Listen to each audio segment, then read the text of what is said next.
ఆదేశాలు వచ్చాయి. ఎందుకంటే మొన్న లండన్కి వెళ్ళినప్పుడు కూడా ఆయన ఇక్కడ ఒక తప్పు నంబర్ ఇచ్చి వెళ్ళారు. సో దానికి సంబంధించి ఇటు సిబిఐ కూడా కోర్టుకి ఒక మెమో కూడా దాఖలు చేసింది.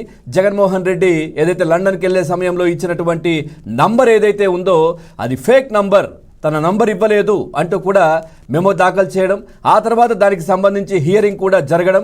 సో ఈ హియరింగ్ ఉంటుంది, తర్వాత ఈ కోర్టులో మెమో దాఖలు చేశారనే నేపథ్యంలో జగన్మోహన్ రెడ్డి హడావిడిగా లండన్ పర్యటన కూడా ముగించుకొని వచ్చిన విషయం మనకు తెలిసిందే. ఆ తర్వాత దానికి సంబంధించి ఎట్లాగో వచ్చారు కదా, సో ఈ నంబర్ గురించి ఏముందిలే అన్నట్టుగా కూడా ఇప్పుడు సిబిఐ కోర్టు చూసింది. ఓకే, అది అయిపోయింది. సో ఖచ్చితంగా ఈ నవంబర్ 14 లోపు జగన్మోహన్ రెడ్డి నాంపల్లిలోని కోర్టులో హాజరు కావాల్సిందే. గత 5 సంవత్సరాలు ఏదో చెప్పారు, నేను ఒకవేళ కోర్టుకు వెళ్తే చాలా డబ్బులు ఖర్చు అవుతాయి అంటూ ఇటు తాడేపల్లి ప్యాలెస్లోనే కూర్చున్నటువంటి జగన్మోహన్ రెడ్డి సో ఇప్పుడేం చెప్తారు, సో ఇప్పుడేం జరగబోతోంది.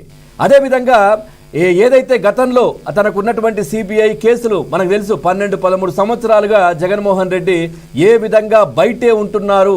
దీనికి సంబంధించి ఆయన ప్రతిపక్షంలో ఉన్నప్పుడు ఏదైతే ప్రతి శుక్రవారం టంచనగా హైదరాబాద్కు రావడం, పాదయాత్ర సమయంలో హైదరాబాద్కు రావడం, ఇక్కడ కోర్టులో అటెండ్ అయినట్టుగా చేయడం, ఆ తర్వాత శని ఆదివారాలు రెస్ట్ తీసుకోవడం, మళ్ళీ సోమవారం వెళ్ళి పాదయాత్ర, దీనికి ఉపయోగించుకున్నారు అప్పుడు.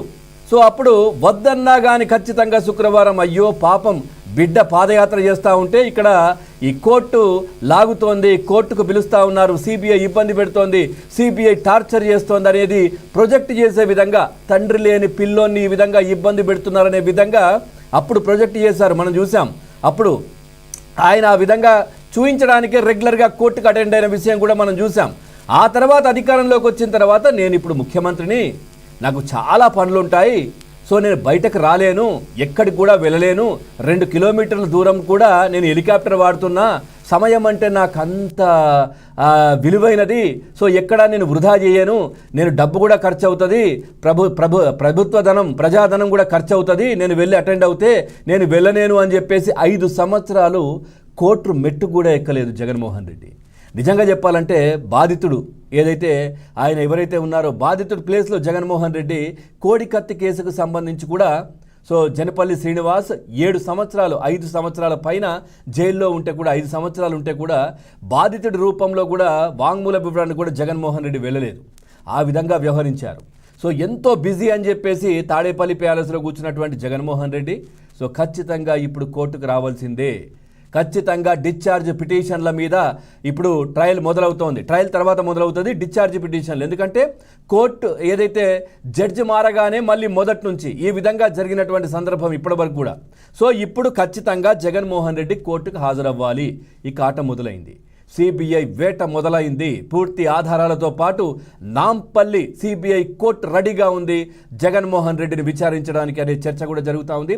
ఇప్పుడు ఏం చెప్తారు, మరి ఏం చెప్పి తప్పించుకునే ప్రయత్నం చేస్తారు కూడా మనం చూడాలి. అదేవిధంగా ఇప్పుడు ఏం చేస్తారు, ప్రతిపక్ష నేత ఎక్కడ యలహంక ప్యాలెస్లో కూర్చుంటున్నారు, ఎక్కడ కూడా మామూలుగానే ఖాళీగా ఉన్నారు కాబట్టి ఖచ్చితంగా ఇప్పుడు హాజరవ్వాల్సిందే అని కోర్టు చాలా సీరియస్గా కూడా చెప్తా ఉంది. మరి జగన్మోహన్ రెడ్డి ఇప్పుడు హాజరైన తర్వాత రెగ్యులర్గా దీనికి సంబంధించి మళ్ళీ శుక్రవారం కోర్టులో అటెండ్ అవ్వాల్సి ఉంటుందా, ఏం జరగబోతోంది అనేది మాత్రం ఒక ఖచ్చితంగా ఈ సిబిఐ కేసులు మాత్రం ట్రయల్ మొదలు కాబోతున్నాయి.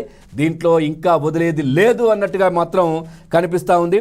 సో ఖచ్చితంగా దీనికి సంబంధించి లండన్ పర్యటన మొన్న వెళ్ళింది కూడా కోర్టు ఇప్పుడు అడుగుతోందంట, మీరు వెళ్ళిన తర్వాత ఎక్కడికి వెళ్ళారు ఏంటి ఆ డీటెయిల్స్తో పాటు మీరు అటెండ్ అవ్వాలి అంటూ కూడా కోర్టు చాలా సీరియస్గా అయిన పరిస్థితి. ఒకసారి మా క్రైమ్ కరెస్పాండెంట్ ప్రవీణ్ కూడా ఒకసారి మాట్లాడదాం, కోర్టులో ఏం జరిగింది, ఏం జరగబోతోంది, మరి ఇప్పటి నుంచి రెగ్యులర్గా ట్రయల్స్ మొదలవుతాయా ఏంటనేది. ప్రవీణ్. అయితే ఇప్పటికైతే మాత్రం జగన్ అక్రమాస్తుల కేసుకు సంబంధించి సిబిఐ కోర్టు చాలా సీరియస్ గానే ఉందని చెప్పాలి. ఎందుకంటే దాదాపు మనం ఇప్పటి వరకు చూస్తున్నాం, కొన్ని సంవత్సరాల పాటు డిశ్చార్జ్ పిటిషన్ల దశలోనే కేసులు ఉన్నాయి తప్ప మెయిన్ కేసులు ట్రయల్ కి వెళ్లేటువంటి పరిస్థితి లేదు. ప్రతిసారి కూడా డిశ్చార్జ్ పిటిషన్ల పూర్తి కాకపోవడంతో జడ్జి ట్రాన్స్ఫర్